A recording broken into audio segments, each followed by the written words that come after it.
Title: When No One Was Watching. The world had grown used to bad news. Conflicts in the Middle East, rising tensions in the Pacific, nuclear drills in Europe, and cyber attacks paralyzing cities. But this time it felt different. The air was heavier. Alliances were fraying. Economies were teetering. And headlines began to read like biblical prophecies. Elijah sat in his Brooklyn apartment, glued to the news.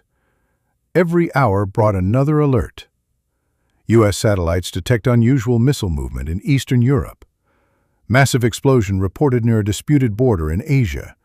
UN Council declares a state of global emergency.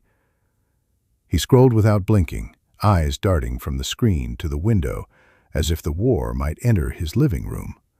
His younger sister Grace watched him from the kitchen. She had been praying, not panicking. Every night she read her Bible, especially Matthew 24. That chapter had become her anchor. "You still think this is just politics?" she asked, her voice calm. "No," Elijah admitted. "It feels inevitable, like the world's holding its breath." She opened her Bible and read aloud. "But about that day or hour, no one knows, not even the angels in heaven, nor the Son, but only the Father. Therefore keep watch, because you do not know on what day your Lord will come." Elijah half listened, but fear had hardened his heart. "I grew up hearing about the rapture, but so far nothing's happened. Maybe people just overreacted." Grace gently placed her Bible on the table. "And Jesus said that would happen too. As it was in the days of Noah, remember? People were eating, drinking, marrying, until the flood came and swept them away.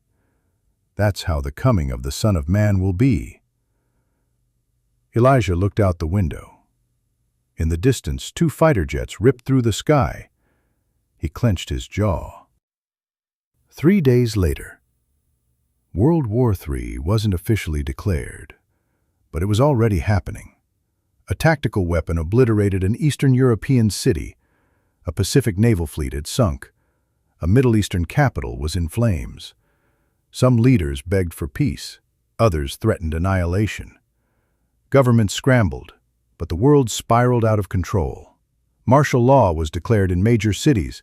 Panic swept through the streets. And churches, once half empty, were suddenly full of tear-streaked faces and desperate prayers. Grace knelt by her bed in the Tyler household, praying for her brother.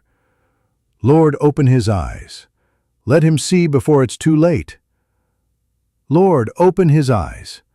Let him see before it's too late." Elijah stood in the hallway, torn. He wanted to believe her, but his mind was drowning in noise, headlines, and fear. The day the trumpet sounded. It wasn't loud, not to everyone. It was sudden. One moment, Grace was in the kitchen, the next, gone. Her Bible is still on the table, pages open to Matthew 24. Her teacup was still warm. Elijah ran through the house. "Grace!" He called her name again. Silence. He turned on the news. Emergency alerts flooded the screen. Pilot disappears mid-flight. Plane crashes into mountain. Highway piles up after dozens of drivers vanish. Hospitals are in chaos as patients and staff vanish. His phone buzzed. Messages came in rapid fire. "My wife's gone. Is this the rapture? Jesus, I wasn't ready." Elijah stared at Grace's empty shoes by the door. She had warned him. She had lived like it could happen at any moment. He had waited for proof, waiting to feel ready. Waited too long. Reflection. Jesus didn't say be fearful, he said be ready. In Matthew 24:36-44, he made it clear, the rapture won't come when we expect it. It will interrupt ordinary life. The most dangerous lie is that we have more time. The possibility of global war is terrifying, but not final. A greater event is promised. And when it happens, there will be no siren, countdown, or second chance.